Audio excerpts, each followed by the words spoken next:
देखु प्रथम कथा है प्रशासनिक स्तर में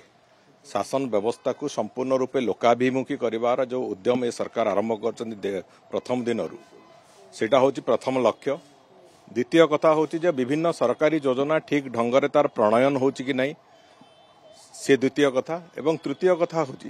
साधारण लोकंकर अभियोग ताकू शुणा एवं तार निराकरण करवा। ये तीनोटी प्रमुख कथा को आधार करिकी माननीय मुख्यमंत्री ए निष्पत्ति नेले जे प्रति दुईटी जिला को जड़े जड़े मंत्री तार पालक हिसाब रे दायित्व नेबे। से जिला को विभिन्न समय गस्त करवा, जिलार विभिन्न कार्य को तदारख करवा, जिलार विभिन्न कार्य को समीक्षा करवा। ये प्रक्रिया क्रमान्वय चलिबो जहा फल जो तीनोटी लक्ष्य मु कहली से तीनोटी लक्ष्य को जेमिति सरकारी योजनार ठीक प्रणयन, जिलार शासन व्यवस्था को संपूर्ण रूपे लोकाभिमुखी करवा एवं लोकंकर अभियोग शुणा। ये तीनोटी कथा को प्राथमिकता देकी आमे ए कार्यगुड़ी को पूरापूरी भाव में तदारख करार अच्छी। एवं जहा फल जो कथा जे आमे गोटे ओडिशा को गोटे भिन्न स्टाइल ऑफ गवर्नेंस, गोटे नुआ मॉडल ऑफ गवर्नेंस दबार जो परिकल्पना एवं जो प्रतिश्रुति आमे लोकन को देइथिलु से कथा को संपूर्ण करिया पय जहा जहा आवश्यकता ताको आमे पूरापूरी एथिरे यारी माध्यम रे आमे करिवु। एवं जो भाई माने गतकाली परदिन सब बड़ बड़ कथा कहउथिले विरोधी दलर जो बंधु माने तांको भी मु कहबा को चाहे से माने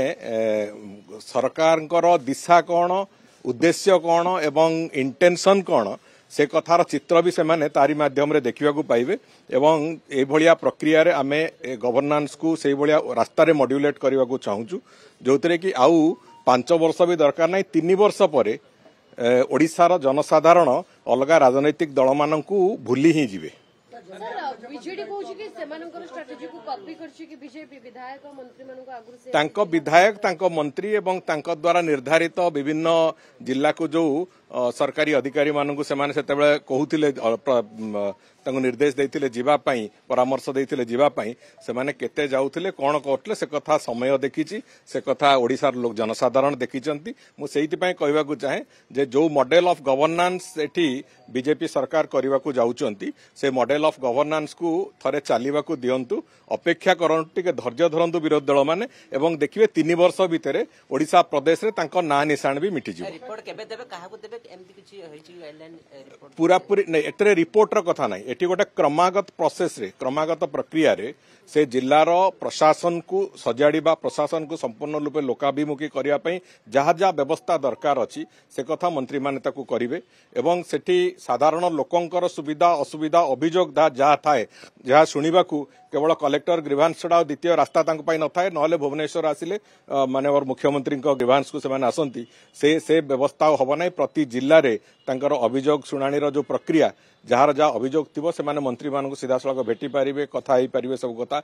एवं सबुठु गुरुत्वपूर्ण कथा होची जो विभिन्न योजना गुड़िक आम करुचु से योजनार प्रणयन केते होची से जिल्ला रे, योजना लोकंक पाखरे केते पहुंचुची से जिल्ला रे, से बाबद रे भी संपूर्ण रूपे आमे तार तदारख करिवु। एवं तार प्रक्रिया जहा हबो मुख्यमंत्री तो निश्चित भाव तार रिपोर्ट नेबे, किंतु समस्ते मंत्री माने जो माने ए दायित्व दिया जायछि समस्ते तांकर निज निज ढंग रे निज निज शैली रे ए प्रक्रिया को आगु केमति निया जिवो से बाबद रे तांकर योजना प्रस्तुत करिवे। सेमिति निर्दिष्ट किछि नाही, किंतु गोटे रेगुलर इंटरवल रे समस्ते निज निज जो पालक जिला को जिवे एवं पालक बा प्रभारी हेले से जिला सहित केमिति कार्य करबा को से कथा भारतीय जनता पार्टी कार्यकर्ता अधिका कहीं जानिनी। तेणुकर आम निश्चित भाव में ताकू जो भली भाव निष्ठापरतार सहित करबा कथा ताकू करा जिवो। मंत्री माने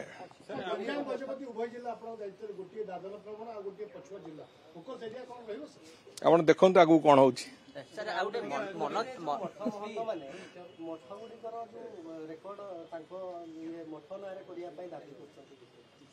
नहीं से देखो मठर महंत माने पुरीर विशेष करिकी से माने काली भेटिचंती मते एवं भेटिया भितरे से तांकर किछि किछि दाबी जहा अछि से उपस्थापन करिचंती। बहुत शीघ्र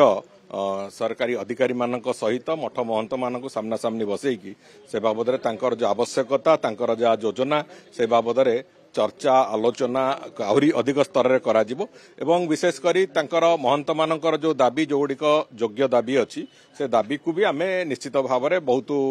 आदरर सहित ताकू देखिबू एवं से बाबद रे आमे आगु को चलिबू। देखंतु जो कार्यसूची एपर्यंत आसीची सेथिरे आईटीबीपी रो गोटे रेजिंग डे पई तांकर गोटे कार्यक्रम अछि तापरे आ गोटे द्वितीय कार्यक्रम तांकर जो आमे जो कथा आगुरु भी हमर स्वास्थ्य मंत्री जेतेबेले घोषणा करथिले विधानसभा चलथिबा समय रे जे national forensic science university Odisha रे स्थापन करने को केंद्र सरकार सहमति देइचंदी एवं एटा भारत वर्षर द्वितीय फोरेंसिक साइंस यूनिवर्सिटी हबो से भलिया एक तार फाउंडेशन स्टोन ले करिवार अछि एवं पाखापाखि 3,500 कोटी टंकार विभिन्न प्रकल्प ओडिशार जो मेजर प्रकल्प जो गुड़िक तार फाउंडेशन स्टोन ले करवा एवं उद्घाटन करिवार प्रक्रिया भी से सब अच्छी तेणुकर ये समस्त कार्यक्रम को गोटे दिन भितर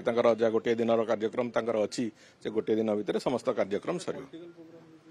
नहीं राजनैतिक प्रोग्राम एपर्यंत कि स्थिरीकृत होनी पुणी परवर्ती फाइनाल टेंटेटिव प्रोग्राम एवं टेंटेटिव प्रोग्राम एटा फाइनाल प्रोग्राम आसला बेलू जदि किसी परिवर्तन हो से कथा जना पड़ो से देखो से बाबद एटा केंद्र सरकार और राज्य सरकार गोटे मिलित निष्पत्ति हुए तेणुक से कौन प्रकार मु भावुची टीका टिप्पणी एसबू करवाटा निश्चित भाव अवांछनीय प्रवासी भारतीय सम्मेलन हो उत्कर्ष ओडिशा बड़ बड़ इवेंट अछि सेति सरकार चाहिले कि बढ़ाइले नहीं सेटा अवांछित हम मुझे कहिली जे ए सब विषय रे कौन टीका टिप्पणी दि जाए न थाए एवं तार कौन टीका टिप्पणी दबार कौन वास्तवता भी नहीं जीरो नाइट सेलिब्रेशन बार व्यतीत अलगा बाहर लाइसेंस किछि दिया जिवो कि कौन लाइसेंस दि जाव ना अधिका एवं द्वितीय कथा होची जो चोरा मद बिक्री गत काली आमे विभाग सहित भी चर्चा आलोचना होईची वर्तमान ठारू आज ठारू आसंता मास पर्यंत आसंता मास शेष पर्यंत प्रायतः विभिन्न जगार एनफोर्समेंट रेड प्रबल भाव में करा एक कथार निष्पत्ति होईची एवं कोनोसी जगार जीरो नाइट रो आड़ देखैकी कि नुआ वर्षर आड़ देखैकी कहीं चोरा मद बिक्री करेंगे से कथा को संपूर्ण रूपे विरोध करा एवं जो माने से संपृक्त थे कठोर दंड विधान करा से दिगरे समस्त जिला मानक ए बाबद सूचना दिया एवं से बाबद विभाग एकदम अत्यंत कठोरतार चाहिए ना टेम्पोरारी लाइसेंस कौन दिया